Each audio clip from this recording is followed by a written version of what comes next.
Yo que podríamos decir que es la pregunta más importante, la que fundamenta nuestra fe y fundamenta todo lo que creemos y todo lo que hacemos y el por qué lo hacemos. Y por eso hay que tener muy clara la respuesta a esa pregunta.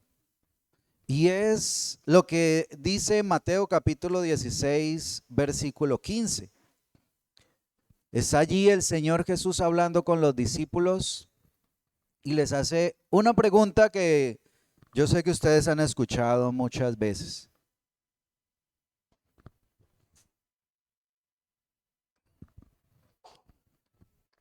El punto allí no es la pregunta, sino la respuesta. Dice el versículo, estoy en Mateo capítulo 16, versículo 15. Y dice el Señor hablando con sus discípulos, Él les dijo, o sea, Jesús les dijo, ¿y vosotros quién decís que soy yo? Interesante la pregunta, ¿no? ¿Quién dice usted que es Jesús? ¿Quién es Jesús para usted? ¿El Hijo de Dios? ¿Quién es Jesús para usted? Hay varios títulos, ¿no? Que él tiene. ¿Cómo? ¿Es Dios? ¿Es Dios? Sí, claro. ¿Es Dios? ¿Qué más? Para usted, quién es Jesús? Para usted.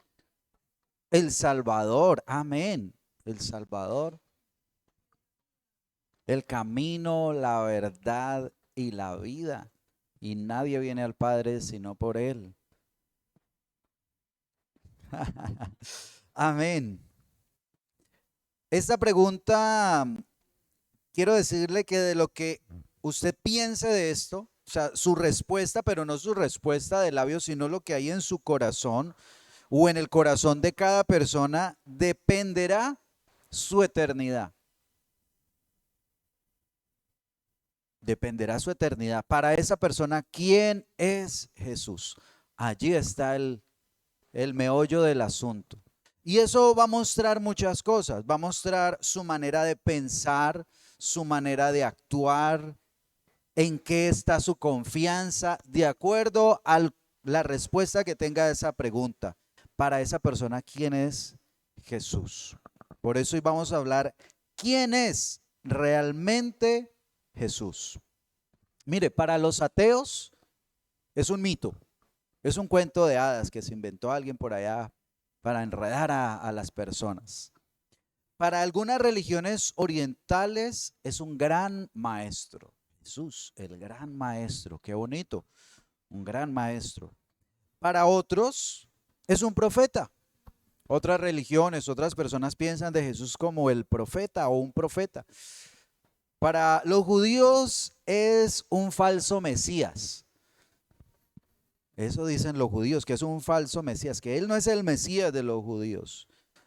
Para otras religiones, como por ejemplo los testigos de Jehová, dicen que eso es un Dios, pero que es un Dios inferior a Dios. O sea, que es como un Dios chiquito. Ese es el pensamiento que tienen ellos.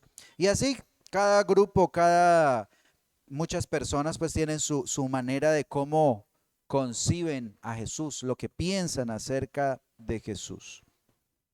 Ahora, hay un nombre que es el nombre, el título más adecuado y más completo que le podemos dar a Jesús, y es el Señor Jesucristo, ¿sí? Ese es el título que revela mejor quién es Jesús, el Señor Jesucristo. Y si miramos de qué está compuesta esta palabra, pues vienen allí tres cosas, ¿no? Una dice Señor, otra dice Jesús y otra dice Cristo. Y es interesante porque como en Jesús se unen dos naturalezas, la naturaleza humana y la naturaleza divina, y fuera de eso está su obra. Entonces a veces uno estaba tratando como en esos títulos, bueno, ¿cuál es el título humano? ¿Cuál es el título divino? Y hay ciertos títulos que aplican a Jesús. Pero lo primero que hay que saber para responderle de pronto a los ateos es que Jesús es un personaje histórico, ¿sí? Eso es lo primero. Jesús es un personaje histórico, una persona que realmente caminó por esta tierra, ¿sí? No es un mito, es una persona real y cualquier persona que estudia la historia se va a dar cuenta de que es una persona real, ¿sí? Lo hablan los historiadores antiguos. El jueves estuvimos aquí hablando que dijo un historiador que se llamaba Flavio Josefo y habló acerca de Jesús. Él vivió unos añitos después de Jesús y escribió acerca de él.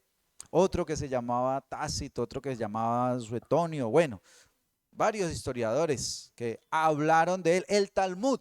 ¿Qué es el Talmud? Curioso. El Talmud es una compilación de enseñanzas judías, ¿sí? A través, digamos, una interpretación de la Biblia para ellos, ¿sí? Muchas enseñanzas están allí. Y el Talmud habla acerca de Jesús. Así sea para decir, no estamos de acuerdo con Jesús, pues está diciendo que Jesús sí existió, ¿sí? Entonces ahí están. Los judíos no tienen duda de que haya existido, ¿no? Un judío usted nunca le va a decir que eso fue un mito, no, ellos escriben la historia y ellos se dan cuenta que sí, efectivamente hubo un personaje llamado Jesús en el siglo primero que murió cuando Poncio Pilato era el gobernador de Judea. Ellos no tienen ninguna duda de eso, para ellos Jesús es real, el problema es ya lo que piensan acerca de él. Entonces lo primero es que Jesús es un personaje histórico, un hombre que caminó sobre esta tierra. Otra cosa que nos damos cuenta es que Jesús es un hombre que cumplió las profecías para ser el rey de Israel, ¿sí? Entonces, quiero mostrarle una sola profecía y otro lugar donde se cumplen las profecías. Daniel capítulo 7, versículo 13, dice, miraba yo en la visión de noche y aquí con las nubes del cielo venía uno como hijo de hombre. ¿Cómo qué? O sea, con apariencia humana, ¿cierto? Que vino hasta el anciano de días. ¿Sabe quién es el anciano de días? Dios el Padre. Vino hasta el anciano de días y le hicieron acercarse delante de él y le fue dado dominio, gloria y reino para que todos los pueblos, naciones y lenguas le sirvieran. Y su dominio es dominio eterno que nunca pasará y su reino es uno que nunca será destruido. Esa es una de las profecías más completas o que mejor describen el papel de el Mesías, ¿sí? Daniel capítulo 7, versículos 13 y 14. Ese es el Mesías profetizado. Un rey, pero no cualquier tipo de rey. Ahora, ¿dónde vemos el cumplimiento de las profecías? En Mateo, en el capítulo 1.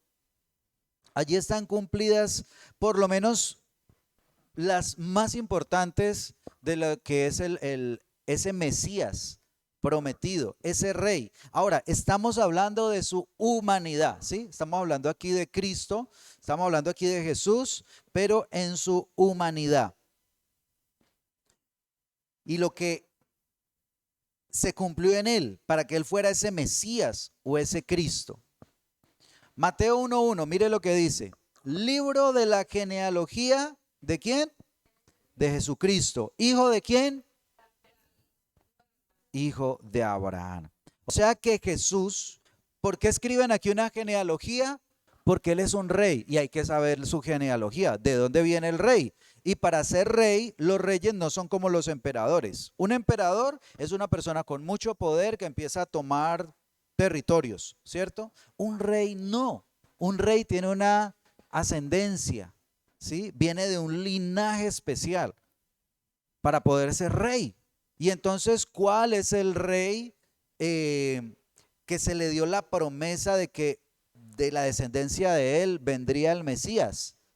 De David, ¿cierto? Entonces aquí, ¿qué nos está diciendo? Que Jesús es descendiente de David, ¿sí? Por eso el versículo 16 de ahí mismo el capítulo 1 dice, Jacob engendró a José, marido de María, del cual nació Jesús, llamado el Cristo. La palabra Cristo es igual que Mesías, ¿sí? Cristo es en griego, Mesías es en hebreo.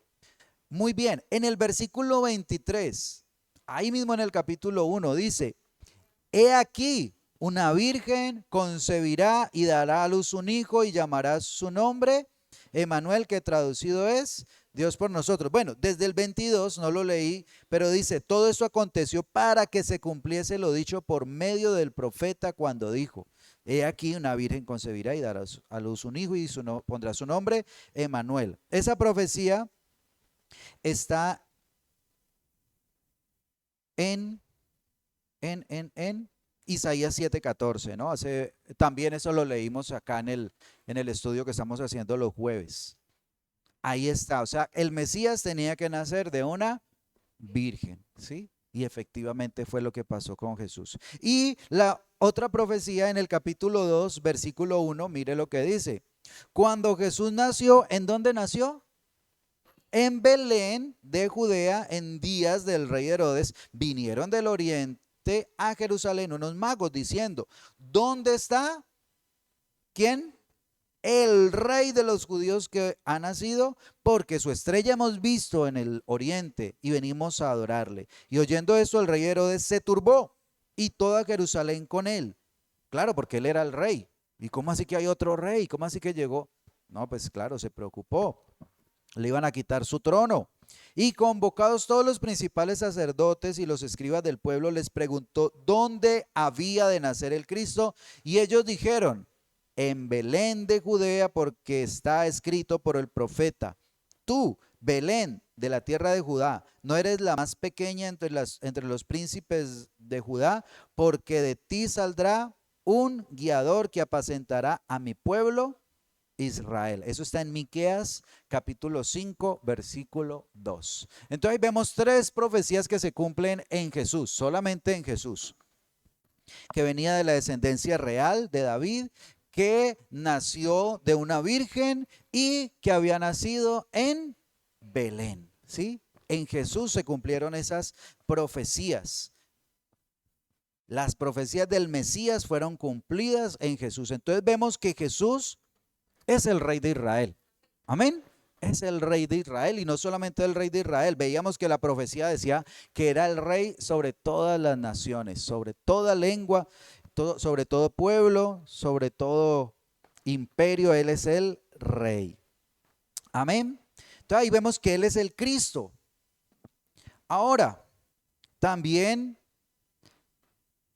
Él fue un hombre que afirmó ser el Hijo de Dios. ¿Cierto? Jesús afirmó ser el Hijo de Dios. O sea, hablando ya de su naturaleza divina. Ahora vimos su naturaleza humana como Mesías o como Cristo. Aunque a veces utilizamos Cristo también para hablar de su naturaleza divina. Pero Jesús, ¿qué significa la palabra Jesús?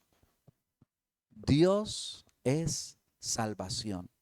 Dios es salvación. En su nombre está Dios, porque Él se llama Dios es salvación. Ahora, mire lo que Él afirmó. Juan capítulo 9, versículo 35. Algunas personas dicen que Jesús nunca afirmó ser el Hijo de Dios. Dice, pero ¿por qué? Eso fue algo que se lo inventaron. Él nunca dijo que Él era el Hijo de Dios. Mire lo que dice Juan capítulo 9, versículo 35.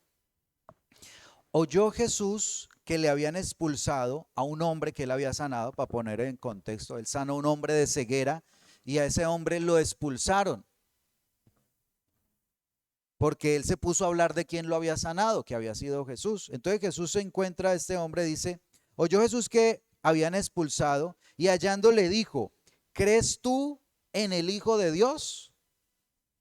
Respondiendo él dijo, ¿quién es, Señor, para que crea en él? Le dijo Jesús, pues le has visto, el que habla contigo, él es. ¿Quieres saber quién es el Hijo de Dios? Sí, Señor, yo quiero saber quién es para que yo crea en él. Bueno, usted está hablando con él. Y dice, el versículo 38, y él dijo, este hombre dijo, creo, Señor, y le adoró. Amén.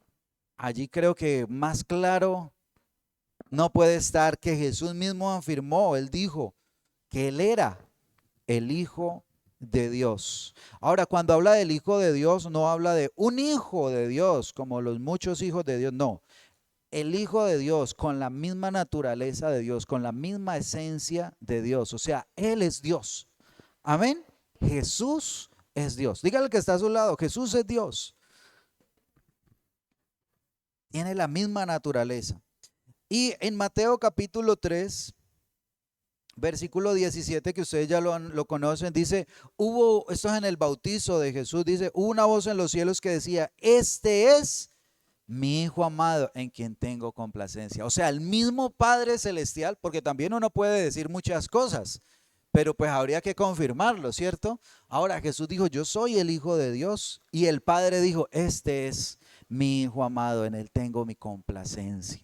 Amén. Confirmado por el Padre y bueno, muchos otros, pero no vamos a ver otros que también afirmaron que Jesús es el Hijo de Dios. Solamente allí vemos por qué de su nombre, ¿no? Porque Jesús, porque el Cristo, porque es su naturaleza humana, porque es su naturaleza divina, ¿sí? En esta sola persona. Pero también cuando les dije que el título completo era ¿cómo? El Señor Jesucristo. Nos falta una parte. ¿Cuál parte nos falta? No, ya hablamos de Jesús, ya hablamos de Cristo, o sea, ya hablamos de Jesucristo. ¿Cuál nos falta? El Señor. Ahora, él podría decir que es Señor, pues porque es el Rey, es Señor, ¿cierto? ¿Qué significa la palabra? La palabra Señor significa amo, significa gobernante, significa supremacía, significa autoridad, significa dominio. O sea que ya podemos decir que Él es Señor, ¿cierto? Podríamos decir. Pues por ser el Rey y por ser Dios, pues ¿quién más podría reclamar ese título? Pero Jesús hizo algo para ganarse el título de Señor. No solamente que ya lo merecía, ya lo tenía, sino que Él hizo algo más bien para merecerlo. ¿Sí? Hizo algo más. Es como, a ver, como cuando una persona tiene una gran empresa, ¿cierto? Construyó una gran empresa, trabajó muchos años y llegó la hora de dárselo a su hijo. Mi hijo, le voy a dar la empresa a usted, usted va a heredar esta empresa. Y el hijo dice, no, papá, espere, yo quiero ganarme esto. Voy a trabajar, voy a ascender para ganarme el título de ser el dueño de esta empresa, el gerente de esta empresa. Y empieza desde abajo a trabajar, ascender, ascender, ascender, hasta que ya dice, bueno, ahorita sí soy el dueño de esta empresa, pero no porque me la regalaron, sino porque me lo gané, porque tengo merecimiento para ser realmente el dueño de esta empresa. Más o menos es lo que pasó con el Señor Jesús. Y es lo que describe Filipenses capítulo 2, versículos 5 en adelante. ¿Qué hizo Jesús para ganarse, aunque ya lo tenía, pero para ganarse, para merecerse por él mismo el título de Señor? Mire, él fue el único hombre que venció la muerte.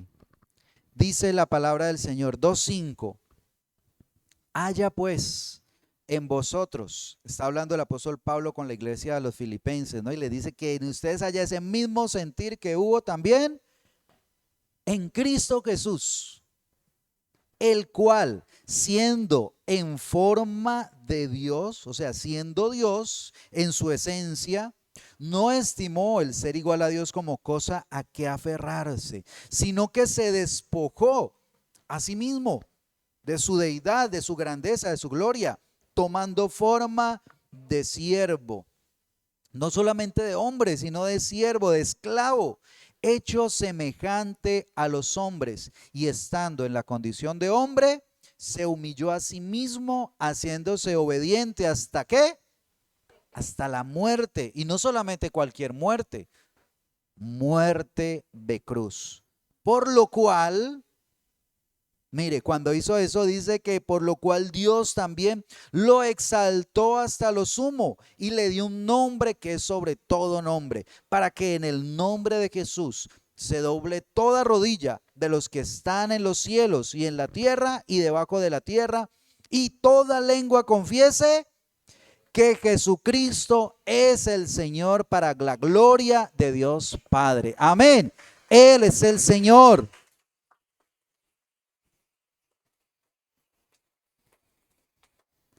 Ahora uno diría, pero ¿por qué tuvo que hacer todo eso? ¿No? Amén. Por amor a nosotros.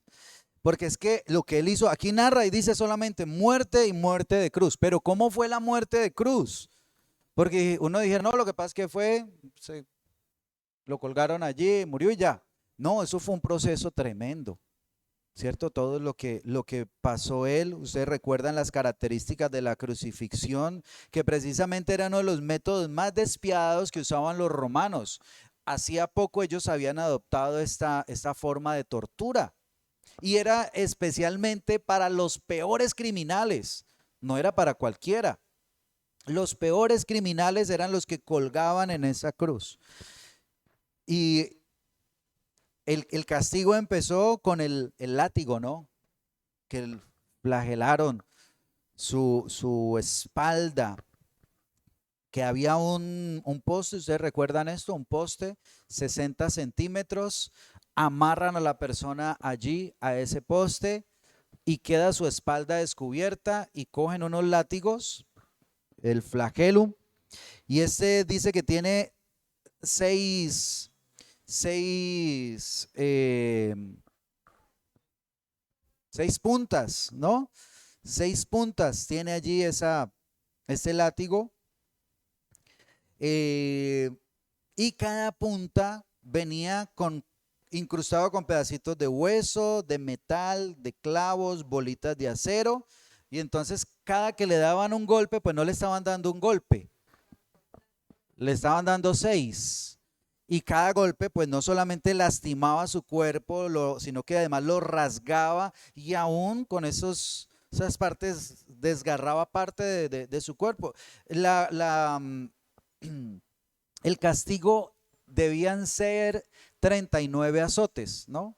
No podían ser 40 porque ya eran muchos. Entonces decían, no, no, no les demos 40, tenemos que darle menos. Le daban 39 golpes. 39 golpes por 6 cada uno. Imagínense, 200 y pico de golpes. Entonces, pues, después de eso, su piel quedó desgarrada y se veía lo que estaba debajo de la piel. O sea, se podían ver sus costillas y todo lo que había interiormente allí después de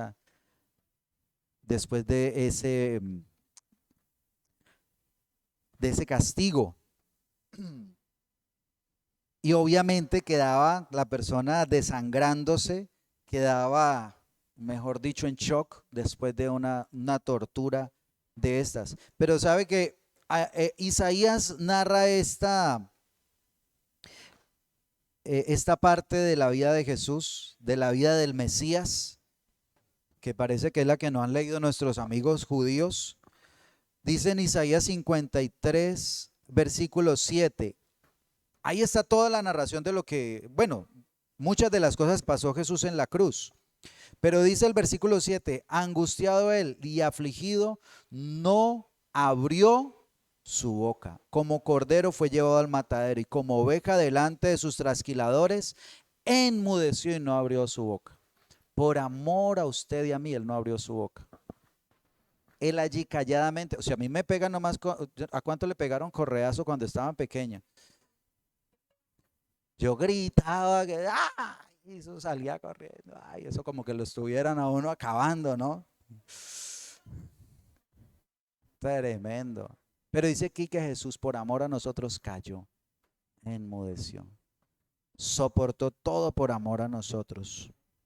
Después dice que le pusieron en su cabeza una corona de espinas. Jesús fue coronado en esta tierra como rey, pero no como el rey que muchos veían o creían o esperaban.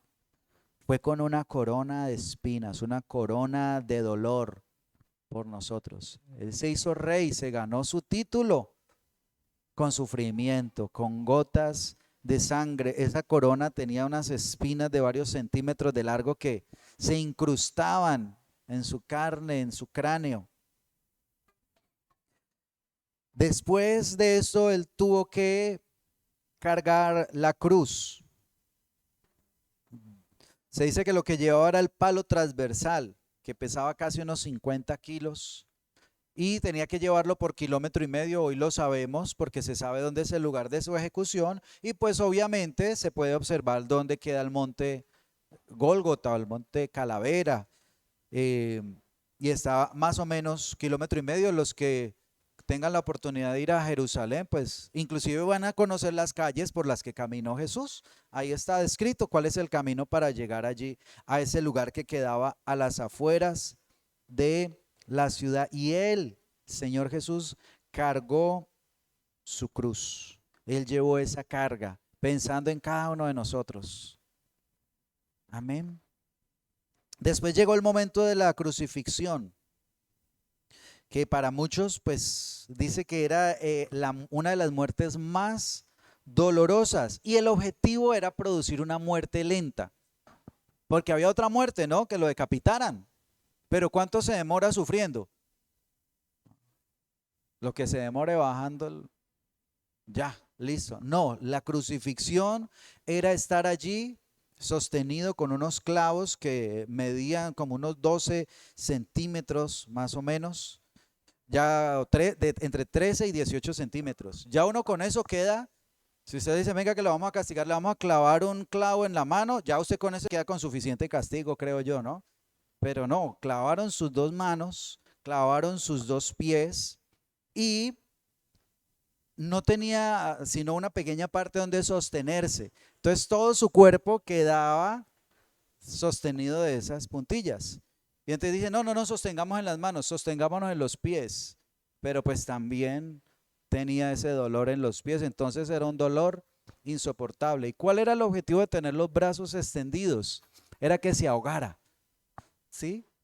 Porque no podía respirar bien, entonces iba muriendo poco a poco, asfixiado, ahogado por el propio peso de su cuerpo que no lo dejaba respirar correctamente. Por eso ustedes ven que al final los dos que crucificaron con él, ¿qué les hicieron? Le quebraron los pies, ¿cierto? Para que ya no tuviera forma, porque ahí aunque se hacía fuerza con los pies, al quebrarle los pies, pues ya quedaba solamente sostenido allí y iba a morir mucho más rápido porque no iba a poder respirar y moría ahogado. Y así fue como murió Jesús. No le quebraron las piernas. Todo lo que ya había soportado, todo lo que ya había sufrido, y además que algo sucedió en Jesús, que dice que cuando murió, cuando se acercaron a quebrarle los pies, vieron que ya estaba muerto, ya había muerto. Entonces dice que clavaron una lanza en su costado, y que al clavar la lanza dice que salió agua y sangre. Eso está narrado en los evangelios, ¿no? Juan capítulo 19 versículo 34. Cuando clavaron la lanza dice que salió agua con sangre, y eso sucede cuando el corazón de la persona ha explotado. Cuando el corazón de la persona ha explotado, el agua, la sangre empieza a convertirse en sangre, o empieza a dividirse el agua y la sangre, y por eso salió agua y sangre, porque su corazón había explotado. Él sufrió lo que teníamos que sufrir nosotros, ¿sí? Por eso él fue allá a la cruz. Él, además de todo ese castigo, recordemos, él murió completamente desnudo, ¿no? No como lo muestran con un pañalito, eso pues es para hacerlo, para poder colocar las imágenes en las iglesias, porque pues quedaría como un poco incómodo ponerlo como realmente quedó. Él murió completamente desnudo porque la idea era hacerlos también pasar vergüenza, que fuera una vergüenza. Y fue desnudado, ofendido, burlado de sus enemigos, sufrió el dolor físico, y llega un momento, porque en ese momento él estaba cargando con el pecado de toda la humanidad. Dice, cuenta la Biblia allí que el cielo se oscureció como por 3 horas. El cielo estaba de luto El sol se ocultó para no ver lo que estaba pasando con el Señor. Y, y fue tanto lo que sucedió allí, espiritualmente cargando con el pecado, que sintió que el Padre se alejaba porque dice: Padre, ¿por qué me has abandonado? O sea, él sintió lo que pasa con el ser humano cuando se aleja de Dios, esa orfandad, esa lejanía de la presencia de Dios. Él la cargó. Él entendió lo que era perder la presencia de Dios por cargar con nuestros pecados. Por eso nosotros no podemos decir que el Señor no entiende nuestro sufrimiento. El Señor entiende todo por lo que nosotros pasemos, porque Él pasó por esta tierra y sufrió lo peor por amor a nosotros. La pregunta, o una de las preguntas que debemos hacernos, es: si el Señor mira nuestra vida, ¿qué se preguntaría? ¿Será que Él diría: valió la pena mi sacrificio? ¿Valió la pena todo lo que yo hice por cada persona? ¿Y usted qué piensa? ¿Usted qué le diría al Señor? ¿Qué piensa usted? ¿Valió la pena lo que el Señor hizo por su vida, lo que Él sufrió por amor a usted? Y recuerde que el sacrificio del Señor fue por amor a nosotros. Amén. Dice la palabra que fue por amor que Él fue allí a esa cruz. Ahora, si entendemos lo que Él pasó y por qué Él es Señor, porque Él nos compró a precio de sangre. Amén. Él pagó por nuestra vida a precio de sangre. Entonces, mire lo que dice. Ahorita leíamos en Filipenses, en el versículo del 9 al 11, capítulo 2, que decía: por lo cual Dios también lo exaltó, ¿cierto? Ya vimos su humillación, pero ahorita aquí vemos su exaltación, por lo cual Dios también lo exaltó hasta lo sumo y le dio un nombre que es sobre todo nombre, para que en el nombre de Jesús se doble toda rodilla. ¿De quiénes? De los que están en los cielos, en la tierra y aún debajo de la tierra. Y toda lengua confiese que Jesucristo es el Señor, para gloria de Dios Padre. Quiero que mire un momento lo que dice Hechos capítulo 10.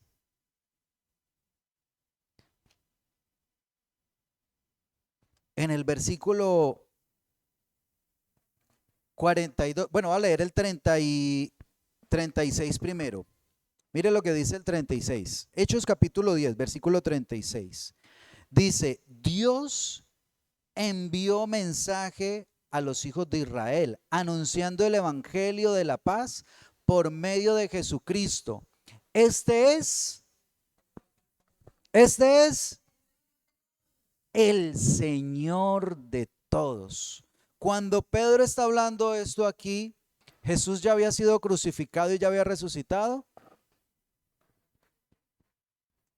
Mire, por eso dice: por medio de Jesucristo, este es Señor de todos. Ahora sí, mire lo que dice el versículo 42. Dice: y nos mandó a nosotros que predicásemos al pueblo y testificásemos que Él es el que Dios ha puesto por juez. ¿De quiénes? Por eso Él es el Señor, porque Él es juez de vivos y muertos. Amén. Él es juez de vivos y muertos. De los que viven, Él es el Señor. Y de los que mueren, de los muertos, también Él es el Señor. De los que están en el cielo, de los que están en la tierra y de los que están debajo de la tierra, Él es el Señor. Él es el juez de todos. A Él, claro, Él se tomó, ahora se ganó el título de juez. Él tiene derecho a ser el juez, porque Él mismo fue y sufrió el castigo. Entonces Él tiene esa potestad, esa autoridad de ser el juez. Y Romanos capítulo 14, versículo 9. Dice algo parecido pero diferente. Romanos 14, 9. Y creo que con esto entendemos un poco más por qué Él es el Señor.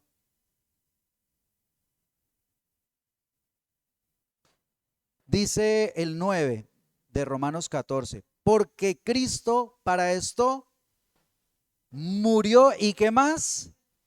Resucitó y volvió a vivir para ser así Señor de los muertos como de los que viven. Por eso Él murió para ser Señor de los muertos, pero Él resucitó y vive para ser Señor de los vivos.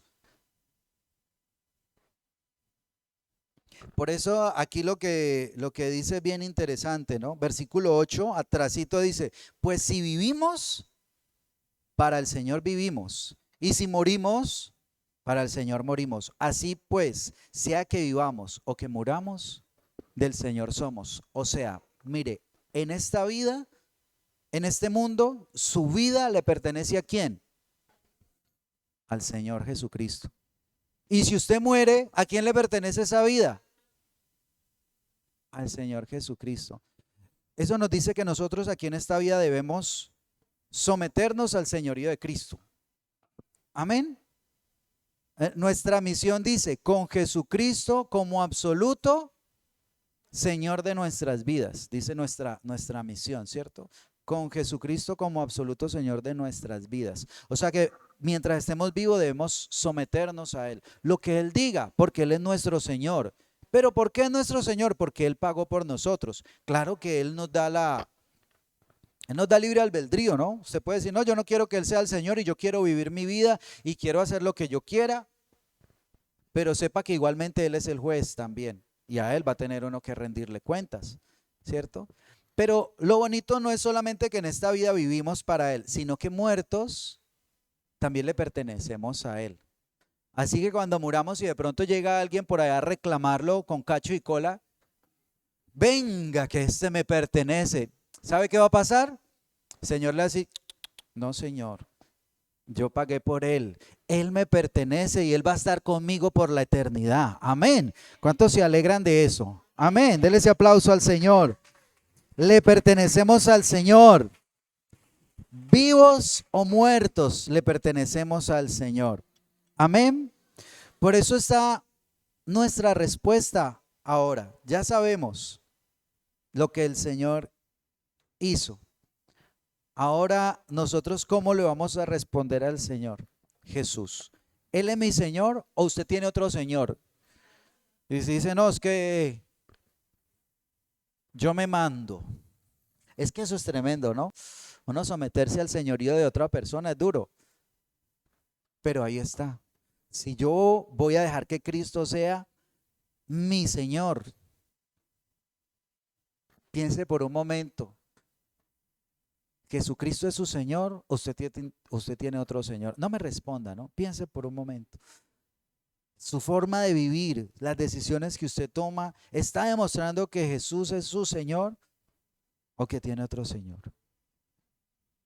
¿Cuál es el fundamento de su vida?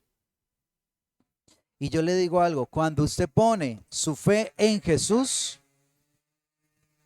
que Jesucristo es su Señor, su espíritu es vivificado, es transformado porque la vida de Dios, la vida de Cristo viene a usted. Amén. Cuando Él es su Señor, entonces Él viene a su vida. Él pone el Espíritu Santo sobre su vida para transformarlo y para ayudarlo a caminar con Él como su Señor. Por eso lo que dice Romanos capítulo 10, versículo 9, y yo creo que ahí sí entendemos este versículo, que dice que si confesares con tu boca que Jesús es el Señor y creyeres en tu corazón que Dios le levantó de los muertos, serás salvo. Cuando usted en su corazón, cuando usted confiesa con su boca que Jesucristo es su Señor, cuando usted vive para Cristo como poniéndolo a Él como su Señor, ahí es cuando viene la salvación. Si Jesucristo no es su Señor, pues tampoco es salvo. Si Jesucristo no es su Señor, usted no es salvo. Usted es salvo si Jesucristo es su Señor. Y entonces si Jesucristo es su Señor, pues Él es su Salvador. Amén. Él debe ser su Señor para que pueda ser su Salvador. Y por ser su Salvador, en agradecimiento, debe ser su Señor. Por eso cuando hay una persona de la que nosotros nos quejamos mucho y decimos o lo criticamos, como esa persona que no tuvo fe. ¿Cuál fue ese discípulo, ese apóstol que no tuvo fe, que le faltó la fe?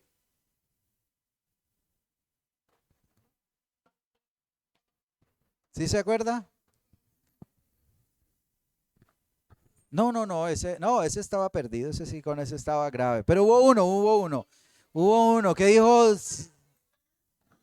Tomás, Tomás, el famoso Tomás que dudó, ¿cierto? Le dijeron, ya, el Señor resucitó. Yo hasta que no lo vea y que meta mi dedo y que meta mi mano aquí en el costado, yo no les voy a creer eso, que resucitó de los muertos. Pero cuando le sucedió a él que lo vio, mire le voy a leer lo que dice. Eso está en Juan 20:26. Dice, 8 días después estaban otra vez sus discípulos dentro y con ellos Tomás. Llegó Jesús estando las puertas cerradas y se puso en medio y les dijo, paz a vosotros. Y luego dijo a Tomás, pon aquí tu dedo y mira mis manos y acerca tu mano y métela en mi costado. No seas incrédulo, sino creyente. Entonces Tomás respondió y le dijo, ¿cómo le dijo? Señor mío y Dios mío. Él le había venido diciendo maestro, pero ella no le dijo maestro, le dijo Señor mío, usted es mi Señor. Jesucristo se ganó el título de Señor en la vida de Tomás y se ha ganado el título de Señor en nuestras vidas. Amén. Por todo lo que Él hizo. Él es nuestro Señor. Nosotros no vivimos para nosotros, ahora vivimos para Él. Amén. Quiero invitarlo para que esté de pie y vamos a orar.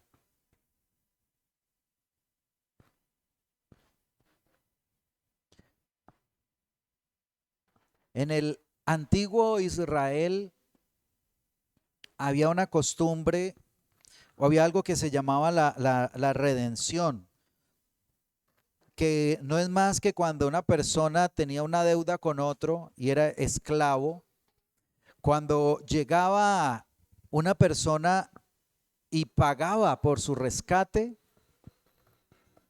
pues ya sentía que esa persona era ahora su amo, era su Señor. Y por eso cuando Jesús sanó a aquel hombre que estaba paralítico y le dice, toma tu camilla y anda, él inmediatamente le hizo caso, porque dijo, si Él me salvó, si Él me redimió, Él es mi Señor y Él tiene derecho a decir lo que yo puedo hacer. Él tiene derecho a mandar en mi vida. ¿Y por qué digo? Porque a Él lo pararon los judíos y le dijeron, ¿usted para dónde va con esa camilla? ¿No ve que hoy es prohibido?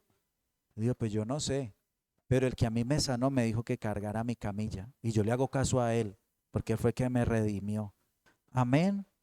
Cierre allí sus ojos y dele gracias al Señor por su redención, porque Él se ganó el título de Señor sobre todo el universo, sobre toda la creación, sobre nuestra vida.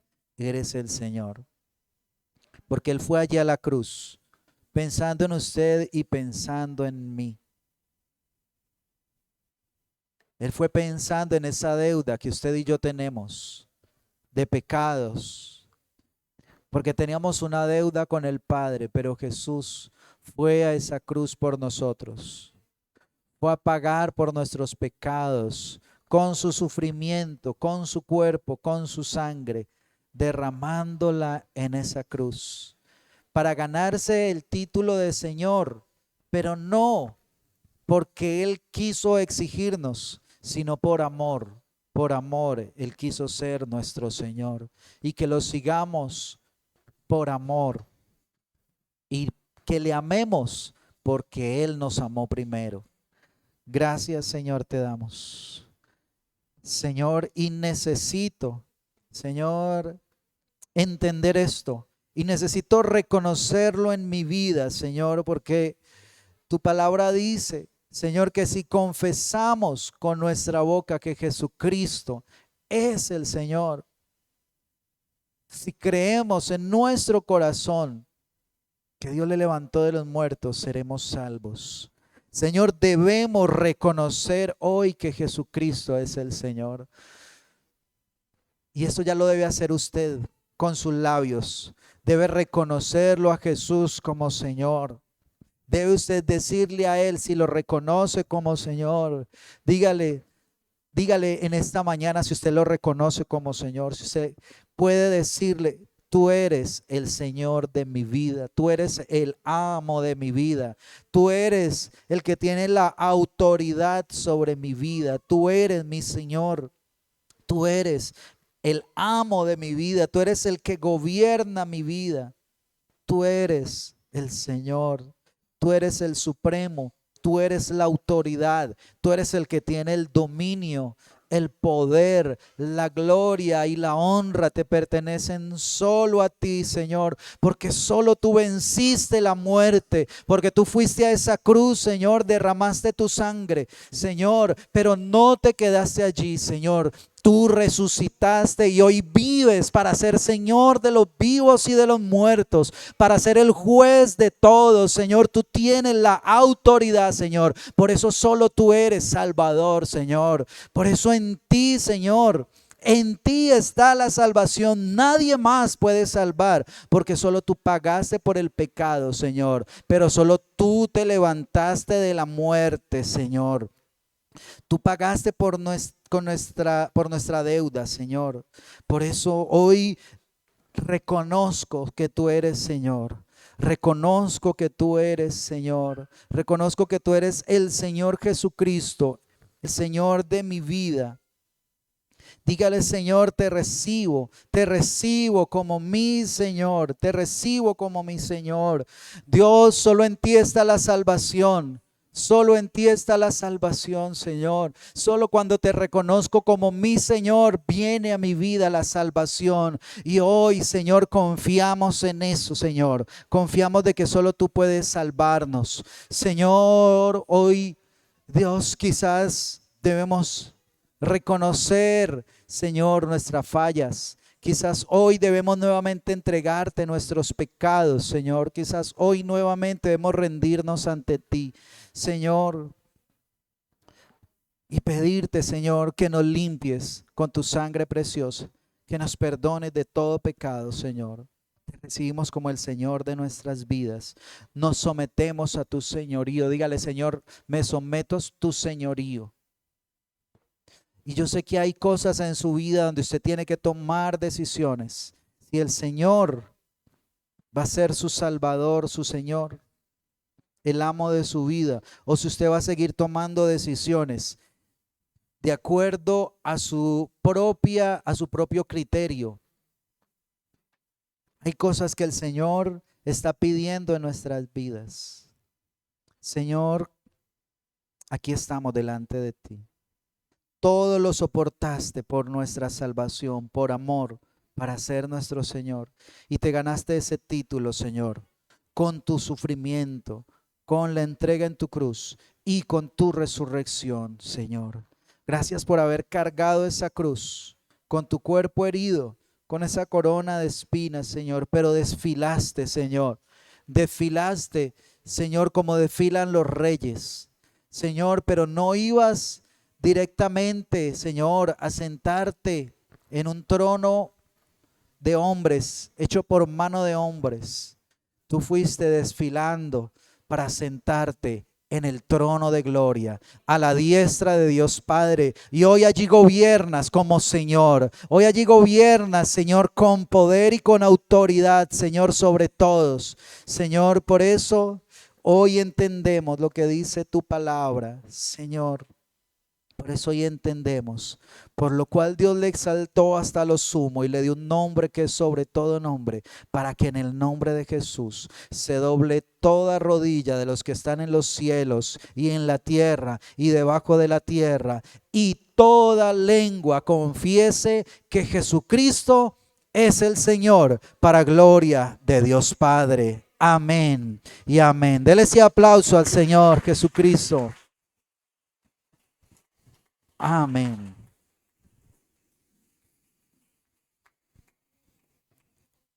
Amén. Gloria a Dios.